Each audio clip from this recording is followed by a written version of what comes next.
దేవుని పరిశుద్ధ నామానికి వందనాలు. మీకందరికీ ప్రభువైన యేసుక్రీస్తు నామమున శుభములు తెలియజేస్తున్నాం. ఈ సమయంలో దేవుని వాక్యమును ధ్యానించుకుందాం. వాక్యములో నుంచి కీర్తనల గ్రంథం 138వ కీర్తన 2వ వచనాన్ని నేను చదివి వినిపిస్తాను. నీ పరిశుద్ధాలయము తట్టు నేను నమస్కారము చేయుచున్నాను. నీ నామం అంతటి కంటే నీవిచ్చిన వాక్యమును నీవు గొప్ప చేసి ఉన్నావు. నీ కృపా సత్యములను బట్టి నీ నామమునకు కృతజ్ఞతాస్తుతులు నేను చెల్లింతును. దేవుడు తన వాక్యము దీవించునుగాక. ఈ వాక్య ప్రకారం నేను ఒక మాటను మాత్రమే ఇక్కడ హైలైట్ చేస్తున్నా. అదేంటంటే, నీ నామమంతటి కంటే నీ వాక్యమును నీవు గొప్ప చేసి ఉన్నావు. వాక్యము అనే మాటకు మనం ఇక్కడ అర్థం చేసుకోవాలి. అది దేవుని మాట అని బైబిల్ అంటాం దానిని. పరిశుద్ధ గ్రంథములో ఉన్న దేవుని మాటలన్నీ కూడా వాక్యముగా మనం పిలుస్తూ ఉన్నాం. అయితే ఈ వాక్యము ఎలాంటిదంట? ఆయన నామం అంతటి కంటే ఆయన వాక్యమే గొప్పదిగా దేవుడు చేసి ఉన్నాడు. నిజమే, ఆయన మాట మనకు వినిపించినప్పుడు జీవితాలు మార్చబడుతున్నాయి. ఆయన మాట విన్నప్పుడు మన హృదయాలు కదులుతున్నాయి. ఆయన మాట విన్నప్పుడు మారు మనసులు కలుగుతున్నాయి. పాపమును చేసేవాడు కూడా పాపము నుండి విడిపించబడుతున్నాడు.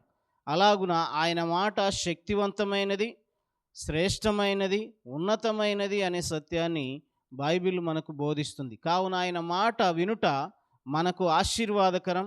ఆయన వాక్యమును చదువుట, ధ్యానించుట, దానిని అనుదినము అనుసరించుట మన జీవితాలకు అది ఆశీర్వాదకరం అనే సత్యాన్ని ఈ సమయంలో మీకు తెలియజేస్తున్నాను.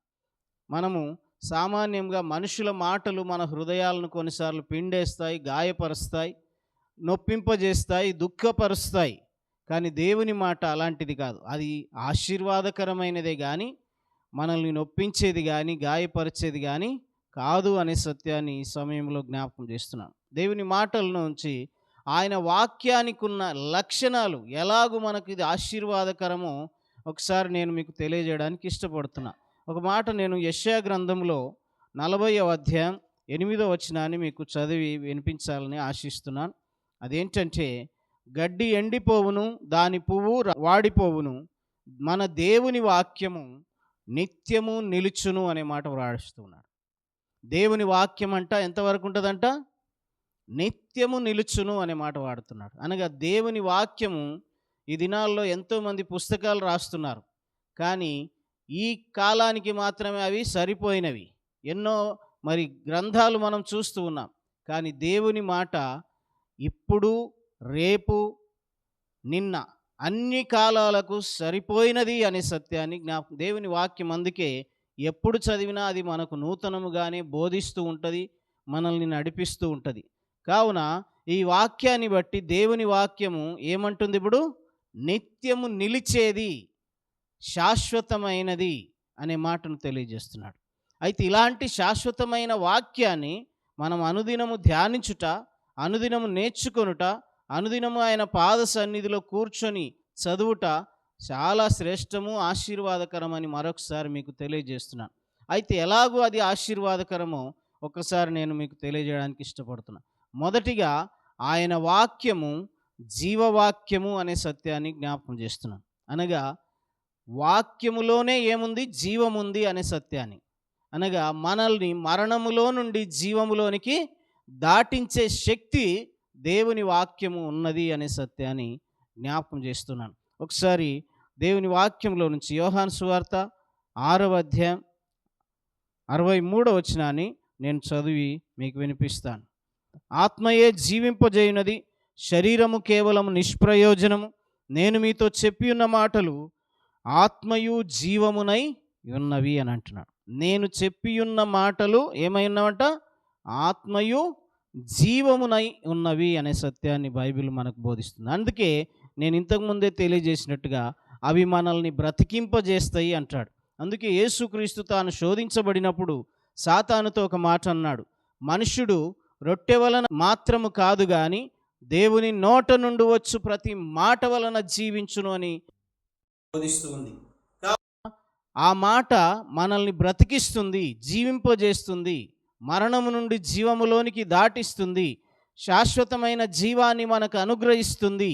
మాట అంత శ్రేష్టమైనది, దేవుని వాక్యము అంత శ్రేష్టమైనది అనే సత్యాన్ని ఈ సమయంలో జ్ఞాపకం చేస్తున్నాను. కావున ఇది మొదటి సత్యం. రెండవదిగా, దేవుని వాక్యము మనలను పవిత్రపరచును అనే మాట బైబిల్లో వ్రాయబడింది.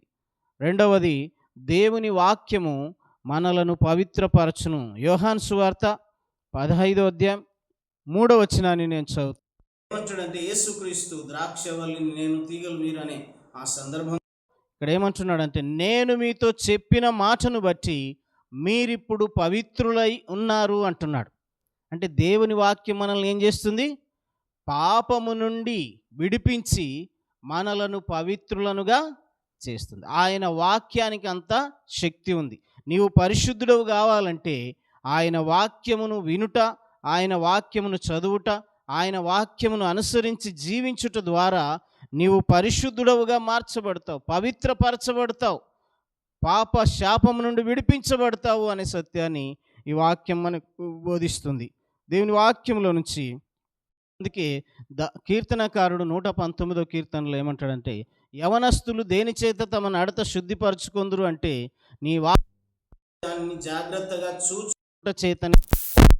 యవన బిడ్డలు ఎలాగూ తమ నడత శుద్ధి చేసుకుంటారంటే, పరిశుద్ధపరచుకుంటారంటే కేవలము ఆయన వాక్యము ద్వారా దానిని జాగ్రత్తగా చూచుకొనుట ద్వారానే అనే మాటను ఈ వాక్యం మనకు బోధిస్తుంది. మరి నీవు నేను నిజంగా అలాంటి వాక్యం విని పరిశుద్ధపరచబడుతున్నామా?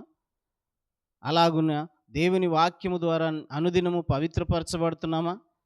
మార్పు చెందుతున్నామా?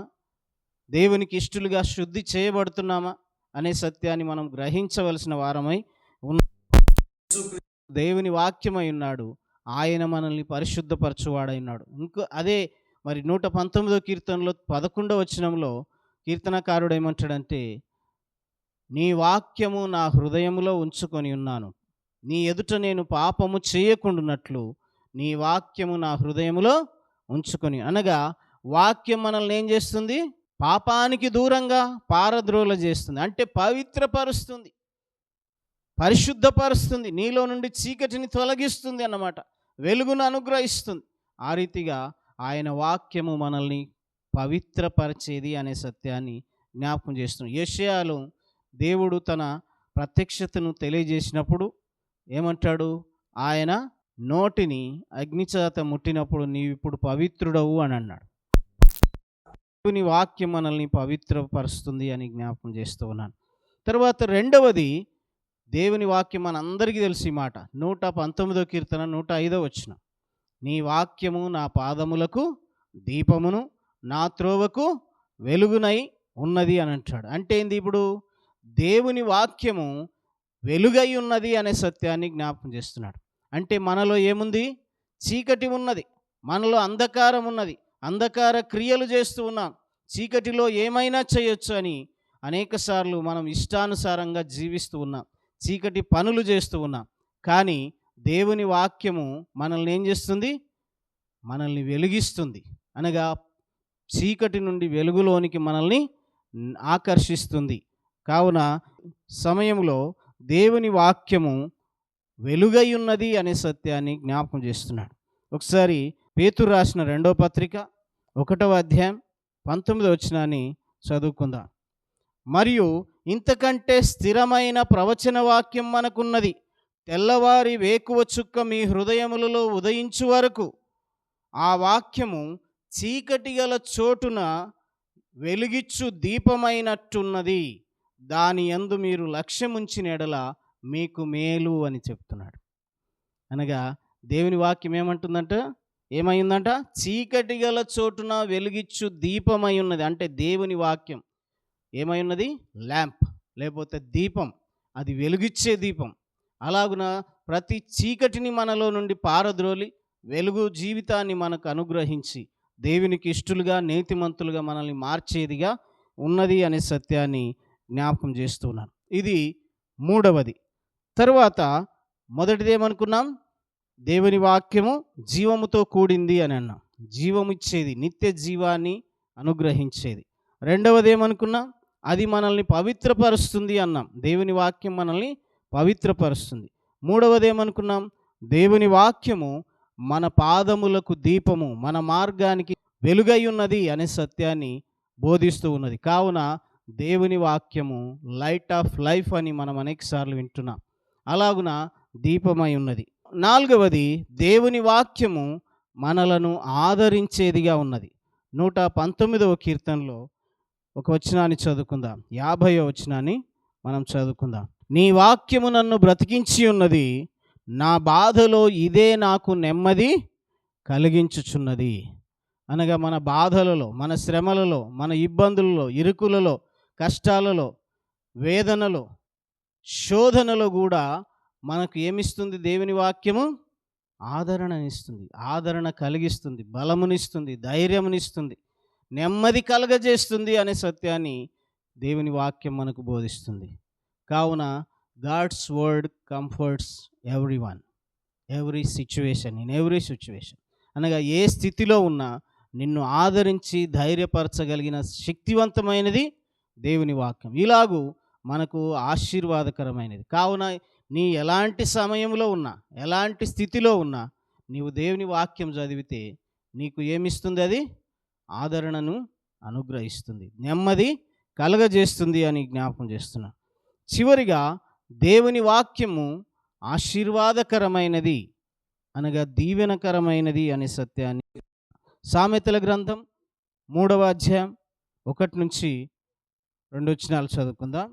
3వ అధ్యాయం 1 నుంచి 2 వచనాలు.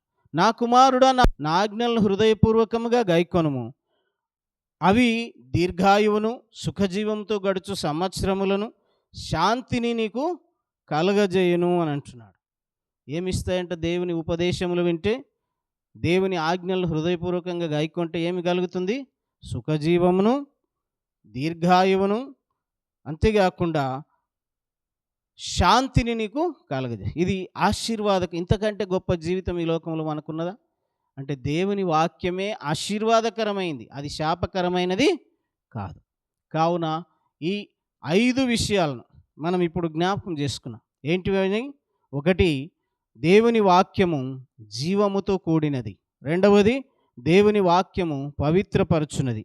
దేవుని వాక్యము దీపమై ఉన్నది. దేవుని వాక్యము ఆదరించున్నది. దేవుని వాక్యము ఆశీర్వాదకరమైనది. మరి ఈ సమయంలో ఇంత శ్రేష్టమైన ఆశీర్వాదములున్న దేవుని వాక్యాన్ని ఎన్నోసార్లు మనం నిర్లక్ష్య పెడుతున్నాం. దాన్ని చదవకుండా, దానిని పెడచెవిని పెట్టి దేవుని వాక్యాన్ని వింటున్నా కానీ అనేకసార్లు నిర్లక్ష్య పెడుతున్నాం, నిద్రపోతున్నాం, నిద్రమత్తులు అవుతున్నాం. కానీ దేవునికి సమయాన్ని ఇస్తలేం. దేవుని వాక్యాన్ని చదవడానికి, ధ్యానించడానికి, దేవుడు మనతో మాట్లాడాలనే ఆశ, తపన కలిగిన ఆ హృదయాన్ని మనకు కలిగించుకోవడం లేదు. కావున ఇప్పుడు దేవుడు మనల్ని హెచ్చరించేది ఏంటంటే, దేవుని వాక్యము శాశ్వతమైంది కనుక దానిని మనం అనుదినము ధ్యానించాలి, పఠించాలి, నేర్చుకోవాలి కదా. స్టీవెన్సన్ గారు పాట పాడారు. నేర్చుకొనుటకు నీ యొద్ద యేసు కూర్చుండి విందునయ్యా, నేర్చుకొనుటకు నీ యొద్ద యేసు కూర్చుండి విందునయ్యా, నేర్పించు యేసయ్యా, నేర్పించు యేసయ్యా, మా మంచి బోధకుడా, నేర్పించు యేసయ్యా, నేర్పించు. కావున మనము కూడా ఆయన వాక్యాన్ని నేర్చుకొనుటకు, జ్ఞానాన్ని సంపాదించుకొనుటకు, ఆయన వాక్యం ద్వారా వచ్చే జీవాన్ని, ఆయన వాక్యం ద్వారా వచ్చే వెలుగును, ఆయన వాక్యం ద్వారా వచ్చే ఆదరణను, ఆయన వాక్యం ద్వారా వచ్చే ఆశీర్వాదములను, ఆయన వాక్యం ద్వారా వచ్చే పవిత్రతను మనం పొందుకుందాం. దేవుడు అలాంటి కృప మనకు అనుగ్రహించి ఆశీర్వదించునుగాక. దేవుడు మిమ్మల్ని అందరినీ దీవించునుగాక. ఆమేన్.